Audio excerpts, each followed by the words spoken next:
On this week's edition of Inside Oswego Speedway, the Novelis Supermodifieds kick off their 2013 season at the Steel Palace, and what a kickoff it was. Sparks would fly and tempers would flare, but who would visit Oswego Speedway Victory Lane? Plus, round number 2 of the Pathfinder Bank SBS Road to the Championship would take the green.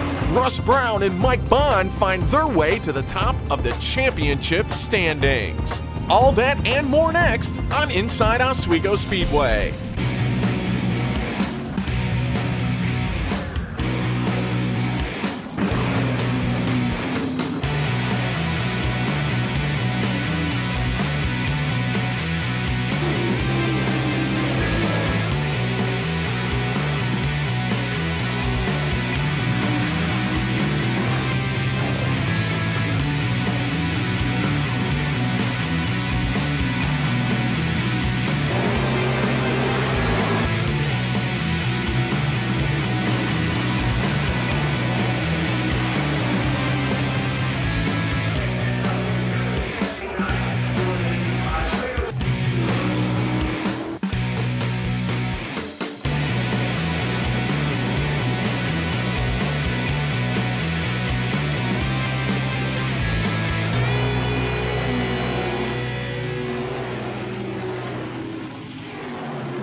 Hello everyone and welcome to Inside Oswego Speedway. CJ Ferlito, Aggregates, and Mitchell Speedway Press presented the Novelis Supermodified kickoff on Saturday night, and we started out with a full field of 24 Novelis Supermodifieds in the pit area. And before we get to all the action from the day, we first have to touch on the weekend's big story, and that was the altercation between Otto Sitterly and Dave Gruhl in the 75-lap main event, in which the two came together late in the feature go in corner number 1, sending Gruhl around. Both cars would be sent to the tail side of the field, and you can see here as Sitterly was getting ready to roll back to the back of the pack, Gruhl came up next to him, gave him a little bit of a shot in corner number 2, hit that left front wheel of the Sitterly number 7. Otto, very upset at that point, decides to slide his car to a stop on the front straightaway underneath the main flag stand. He would actually get out of the race car, showing his displeasure with Gruhl as he came down the front stretch. Otto would drop out of the event, walking back to his pit lane. He would end with a 12th place finish. Gruhl finished 10th. I didn't see anything until we actually made contact. I mean, does that bonsai deal, a lot of cars, and he's done it a couple of times to me and wrecked me a couple of times doing it. I've given him all the chances in the world, and I just want him to race clean with me. I mean, that's all that I ask. I'll race him clean. I never saw him right up until we made contact, and that means basically he wasn't far enough in there. I got really good peripheral vision. If he was far enough in there, I would have seen him. I would give him the spot. I would not have let him go. I still would have raced with him, but I would not have, ever intentionally wreck him. Yeah, and the funny thing is, it's always my fault. So, if I screw up or, something's iffy, could go either way, it's a racing deal, and that's racing, but somebody blatantly drives in the side of you and then blames it on you and says it's your fault. I have trouble understanding what the actual deal is, so. Come back next week and maybe hopefully be a little bit quicker and not have to worry about cars passing us. Sitterly was unavailable for comment Saturday night and had no direct comment on the incident when we reached out to him on Monday. One of the big stories in 2013 is the introduction of some new cars and drivers to the field. One of the new cars on hand Saturday was the 05 of Jeff Abel, but unfortunately they had issues with that ride early on. No, actually the Ender's engine is running great. Everything's been perfect there. We finished the car this morning trying to get it out. Just had zero time to go practice with it. We made every attempt we could to try to get to that point that we could race it, but just fell a little bit short. Something's not right with it, and I to be honest, it was my call. I just don't feel comfortable going out there. It's not fair to us to go wreck the car after 2 years of hard work, and it's not fair to all the other competitors out there to go race with them. So we'll figure it out. We'll go to the shop this week. We'll work hard on it, and we'll get some time with it and everything, and get some track time by myself where I can get up to speed comfortably with it, and we'll get it figured out. We'll be back. So you won't see a team that's worked harder than we will the past next couple weeks to get this back here, but we'll get it figured out here soon. A new semi-weekly driver in the field for 2013 will be Timmy Jędrzejczyk, driving Mike Murphy's number 60 Supermodified, driven last year by Brian Sobis. You know, just sometime over winter. You know, I've been racing with Danny for a couple years now in the Soul team, and this car is housed in the same garage with Danny and his guys, and they gave me a call over winter and said, would I be interested in driving it? And I said, absolutely, knowing it's good equipment, and you know, the guys are all together here working together, and that was the first question. I said, is everybody on the team signed on with this deal? And they all said, absolutely. You know, it's in their backyard, and I'm the one that has to make the long drive up here, but they said, yeah, absolutely, and like you said, we're going to make as many races as we can, and so far so good today. Car feels real comfortable. We got some decent speed out of it, and I think we got a little bit left in it just with me getting comfortable in the car, and you know, who knows what tonight's going to bring. Hopefully the rain holds off and we get a good showing. Another new driver car combination for 2013 will be the introduction of Brandon Bellinger in the Durant Farms racing machine, driven last year as number 88 by Randy Ritzkis. This year, it's 02.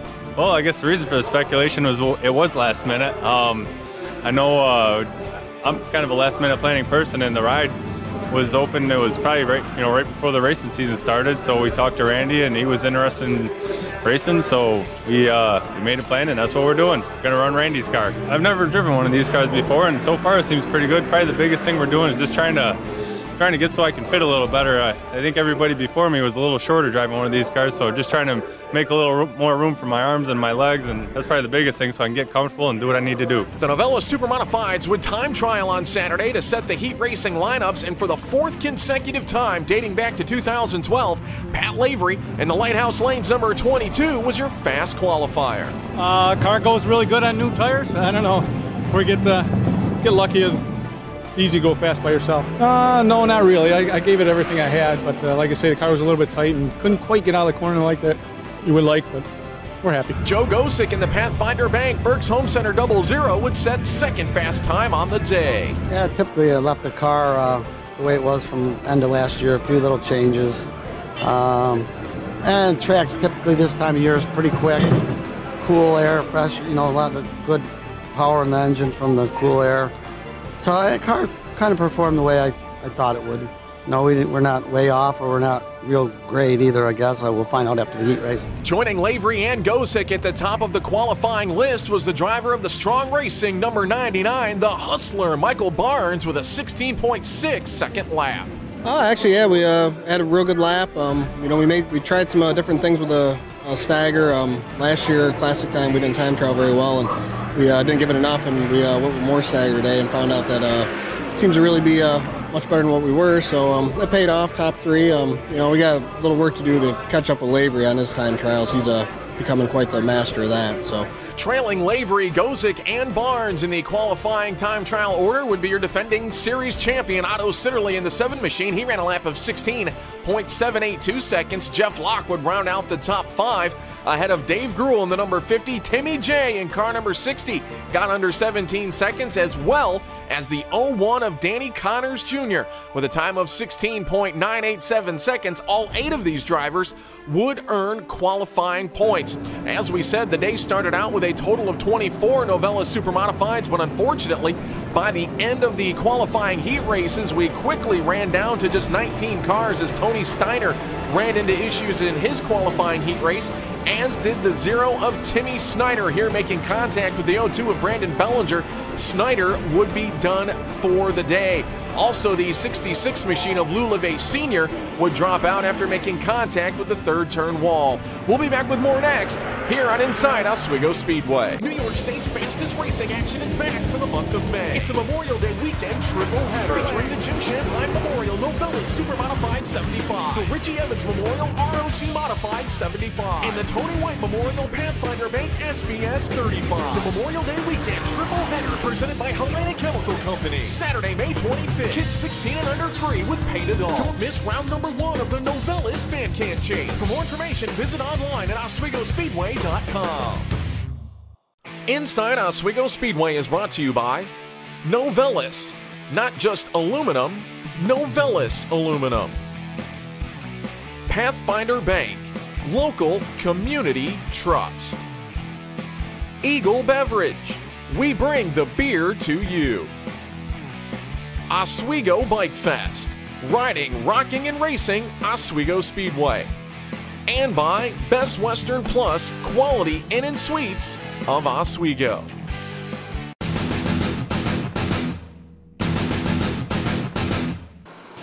Welcome back to Inside Oswego Speedway. Mark Castilla and Mike Bruce would start on the front row of the Mitchell Speedway press. CJ Ferlito Aggregates, Pathfinder Bank Small Block Supermodified 30-lap main event on Saturday, and it would be Castilla. Behind the wheel of the 4.7s Motorsports CPS Electric car number 67, pulling into the race lead. Coming into the night, he had already had 2 career Pathfinder Bank SPS main event wins, looking to make it number 3. But the driver in third behind the wheel of the Team Tap Out Racing car number 98 of Jason Simmons, he was looking for his first career win, and he was looking to make quick work early on of Bruce in the number 22 as they rode first, second, and third. Further back, the 4.7s Motorsports team car number 77, Cameron Rowe, looks to the inside of Timmy Garou in the TNT Motorsports number 17. Rowe would move up into fourth, bringing Mike Bond and Craig Harris with him into positions number 5 and 6. A little bit further on back, Russ Brown in the Hedger Fabrication car number 13. He was working the high side of the racetrack, getting around AJ Burness and the 47 of John Tesserario. Next, looking to the high side of the number 9 of Jack Patrick. Well, the yellow lights would hit the speedway for the 01 of Dalton Doyle and the 8 of Josh Kerr. As Castilla, Bruce, and Simmons had pulled away from the field, but that would tighten everybody back up. And on the restart, Simmons this time would find the inside lane. Going into corner number 3, he would move into the runner-up position, and now would try to chase down the 67 of Castilla out in front. It would take only a matter of a couple of laps before Simmons would pull in onto the back bumper of Castilla down into corner number 1, and that would put on a tremendous 2-car battle for the race lead. Well, Cameron Rowe, he was still on the march in the 77, this time making an inside move on Bruce in the 22. After starting out outstanding in the 22 car, Bruce would pick up a bit of a vibration in the back of that car as he would fall through the field, eventually pulling off the racing surface with just 2 laps remaining.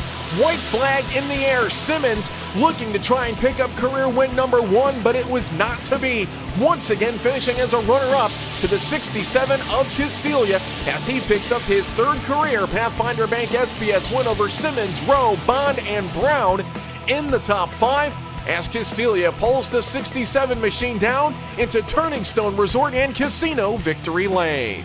Yeah, we've had a tough start to the year with some motor issues. We got it solved tonight, but I thought I had the heat race, but tough competition out here this year, and get what you can take. So hopefully many more to come.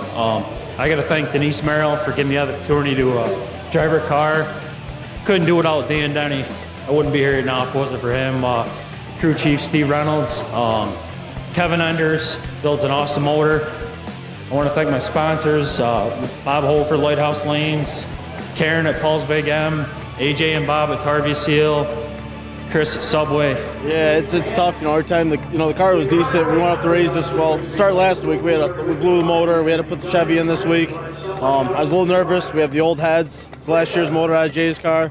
It runs really well. I was surprised. Went up to raise, rescaled, set the car up, and the car was pretty good all night out of the box. We're off a little for the feature. We were a little free. The car was good on restarts, but after a few laps, we got some heat in those tires. It get a little greasy on me, and I could drive in on Mark a lot, real good, and that's where I made my pass on Mike. I just couldn't get off the corners good to those guys. Yeah, we were just tightening up as the race went on, and I was really trying hard to get the car back up front. We had nothing but problems the last 2 weeks. We got together with actually a couple guys out there. I apologize. Me and Brown got together coming out of 3 and 4. I don't think he's too happy with me. Those things happen. He pinched me down last week. He didn't mean it. We shook hands. He probably meant it. When we went out here, I raced him hard. We touched. What do you want me to do? I love racing. That's why I'm here. You know what I mean? That's what I'm going to do. We're definitely going to improve the car. We fought with it all day. It got faster as the night went on. Next week will be better. The car was great. Mark's fast, Jason was fast. I knew I was running with the big dogs up front, and the car was just sticking for the most part. And then just came around a little bit going into 1, and Jason got into me there in the left rear, and ever since then it wasn't there. Something's bent, something's broken. So we'll go to the shop this week and fix it. Be ready for next week. Chris Ted, he's got an awesome car. He's an awesome guy, giving me the chance to drive his car this year. We built our engine. I built my engine myself.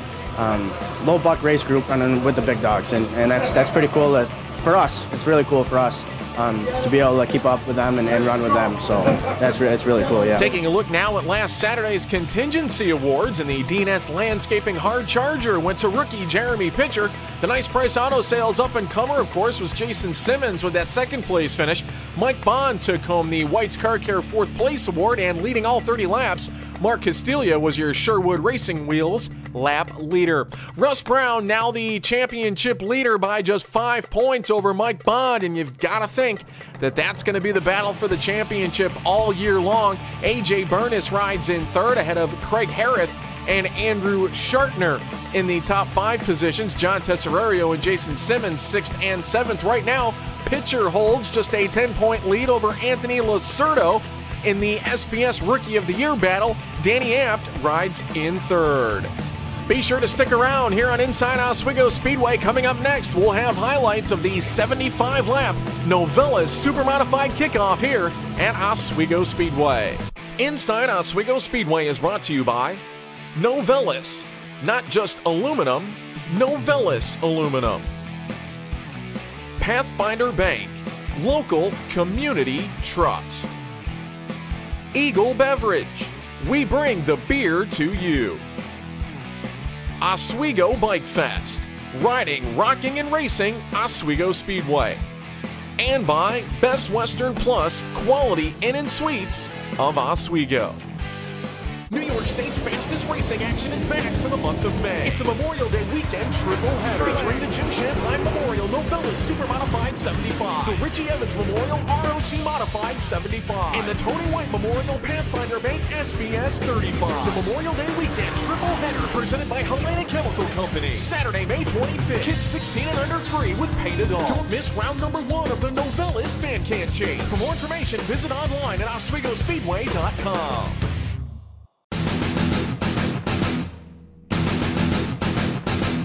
Saturday night's Mitchell Speedway Press CJ Ferlito Aggregates 75 for the Novelis Supermodifieds would see Brandon Bellinger and Sean Goslin on row number 1 for this one. And Bellinger on the inside, his first feature event behind the wheel of his Extreme chassis, now for Durant Farms Racing, would blast out into the early race lead, edging out Goslin for the point to come down and lead lap number 1. But on lap number 6, his brother Jared would take a vicious ride into corner number 1. After a lengthy delay to remove Jared from the car, he would be transported to the hospital for further evaluation and later released that evening. As you can see, the roll cage actually had to be taken off of the Bellinger Racing number 82 in order to safely remove Jared from the race car. Once the race went back to green, Brandon Bellinger would lead up until about lap number 15 when Davey Hamilton would take the point in the Nicotra Racing car number 6. And from that point on, Bellinger would begin to fade in the O2 machine as Gruel makes his way by on the outside. Sean Goslin, Danzer, Timmy Jendrzak, and Michael Barnes all now looking for racing room. And just a couple of laps later, Jeff Locke would lose it out of corner number 4, bringing out the caution lights. And at the same time, Bellinger would spin in corner number 1, tagging the inside hub rail.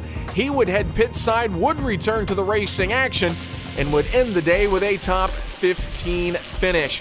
After the restart, Timmy Jendrzak started to make his way to the outside, but that left the lane open on the inside for the hustler, Michael Barnes, in car number 99 to start to work his way through the field after starting in the outside of row number 5. But the man up front was still Hamilton as he began to check away from the field with Gruel in tow.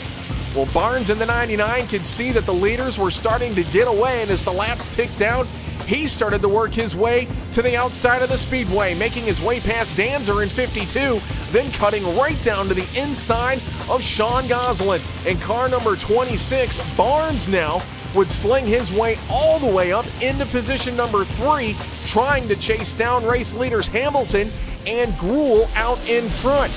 Well, we hadn't mentioned much about Otto Sitterly up until this point, but as the race moved past the halfway mark, he started to find another gear in the Nicotra Racing number 7, working to the low side of Goslin out of corner number 4 and into turn 1, and that would become a theme as the laps continued to tick away. Next, he would find the low side of the Danzer number 52 taking that position away into the first corner, and then on lap 63, he would finally reel in Barnes in number 99, making the same exact move into corner number 1. Well, we saw it a little bit earlier. This would be the lap that everybody would remember from Saturday night, lap number 66. Sitterly works his way to the inside of Gruhl down the front stretch. They make contact, sending Gruhl spinning in the 50. And of course, as we know, Sitterly would be taken to the backside of the field eventually, would stop on the front stretch, ending his night. And up front, nobody would end up having anything for Davey Hamilton all night long, as he would go on to his second career Oswego Speedway win, and his first since claiming the Budweiser International Classic all the way back in 1997, as he heads to Turning Stone Resort Casino Victory Lane. Man, I feel like a kid again, man. I love it. Man, thanks for coming out, guys. Thanks, Johnny, Otto. It was awesome. Car was good tonight and had a lot of fun. Maybe we can come back and do Classic this way now. So it's been a long time, 97 when I won that last Classic, and I know I don't get a race here much, but it's a great win at Oswego, man. Well, you know, I don't have that much experience around here like these other guys, and nobody ever pressured me, so I just thought I'd better slow down a while and save my tires just in case somebody was to come up and pressure me. I'd have something left. So, you know, I never seen anybody just kind of going out there blind. We don't have radios, obviously, which a lot of the racing I do, we're used to having radios. And that was cool. Yeah, it was a good win. You know, like I said, these guys did a great job. All the sponsors helped Johnny and Otto, and you know, it's just being good in one of their cars. Yeah, you know, 75 lappers always seem to suit our car pretty good. Tonight, actually, we got pretty bad about 40 laps in. We were really, really loose at the end. I kind of think everybody was. But you know, I'm so happy for these guys. To finish opening day was an accomplishment I had all winter. I just wanted to finish. I didn't care what it was, and you know, it wasn't pretty, but you know, second. And I just want to thank all my sponsors: Lighthouse Lanes, Burke's Home Centers, Oswego Valley Abstract, JWJ, and the crew for working so hard. Pat and I have been out of town the last couple of months, and you know, basically, I mean, these guys did it all and got it here. And Pat and I showed up a few days ago, so. I couldn't be happier. No, not really. After, I don't know what happened with Brandon, but the caution came out and Brandon drove into our left front and bent the toe all out, so we pretty much rode it out from there.